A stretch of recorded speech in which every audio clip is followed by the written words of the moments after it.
friends, today I want to talk about trends. And before you get excited, it is not the kind of trend reports that you're used to hearing in design and staging. This is about trends that actually make you money. And if you know anything about this channel or me, you know that I am all about the business of helping you monetize your talent and turn your creativity into profitability.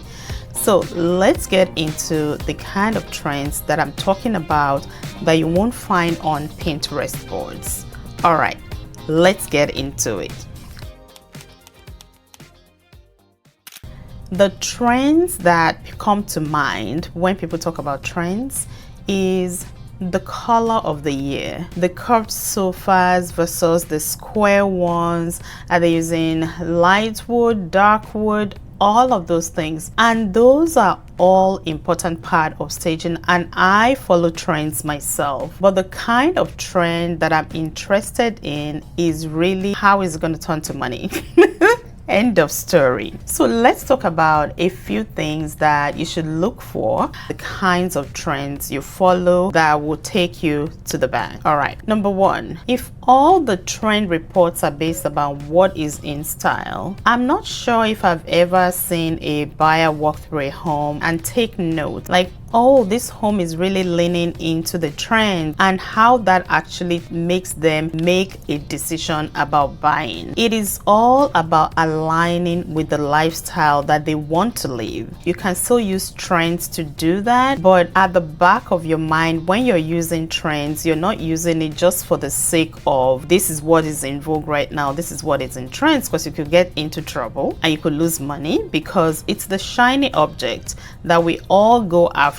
When something new is out, we all want to buy it and incorporate, and by all means do so. But my point is, you're going to get broke first of all if you're buying all the trendy things just for buying all the trendy things. The biggest trend that came out of the pandemic, I know that time period that we all would rather forget, but there are some gifts that it left us with. The work from home trend and the advent of the home office everywhere, in every house, every corner. We had multiple work from home spaces in my house till today. Now the kids have their desk in their room, we have a study, we have a library, we have a desk somewhere in my corner where I work, because the trend pulled us in that direction and we're never going back from that. That is one of the gifts that it left us, work from home. Also flex spaces. So those are the kind of trends that we lean into to answer the calling of buyers. What are they wanting? What are they looking for in a home? And flex spaces. Every home had places where they needed to gather and scatter now, because people spend so much time at home, right,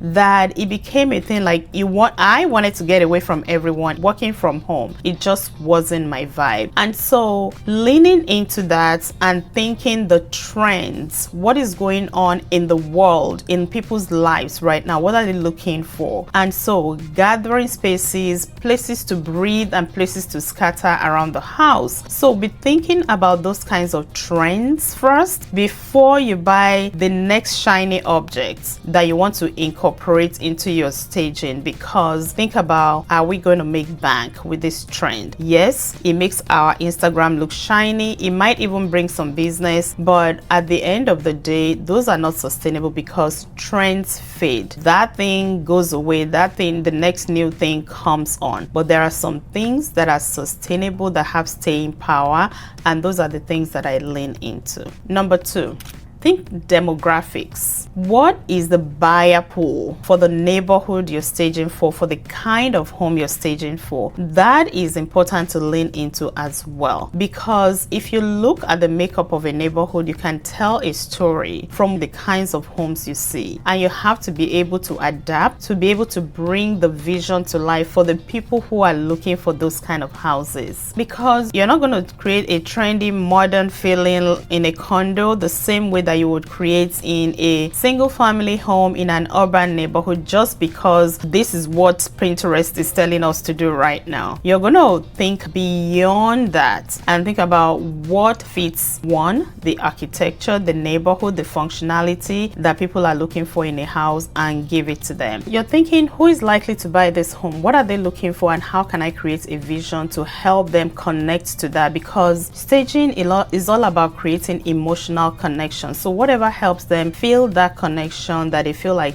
this could be their home, and help them make that decision to make an offer to buy. It's not just about the pretty, about the colors, about the trends. It is about marketing mindset. What are you doing to market this home beyond the pretty things? So if you're a stager or a designer and you're still chasing all the trends, think relevance, think trends that have staying power. I know it's juxtaposition to say trends and staying power, but there are things that come into our lives, that happen in our society, that now becomes a trend of what people are looking for. And I like to lean into those kind of trends to continue to, one, bring the people what they need, and then two, that I'm not running out to buy new stuff. Talk about buying new stuff. This is contradictory because I am getting ready to go to Las Vegas market, and I'm looking forward to seeing all the new trends in home furnishing, and I'll be bringing you the trend report from that. But just keep at the back of your mind, by the time you start buying new stuff, you're thinking more longevity, you're thinking more staying power, sustainability. All right, my friends, until next time, hey, if this episode resonates with you and you know somebody who could use it, would you do me a favor and share? And while you're at it, please like and subscribe so you don't miss future episodes. Thank you for watching. Keep doing all the things. Until next time.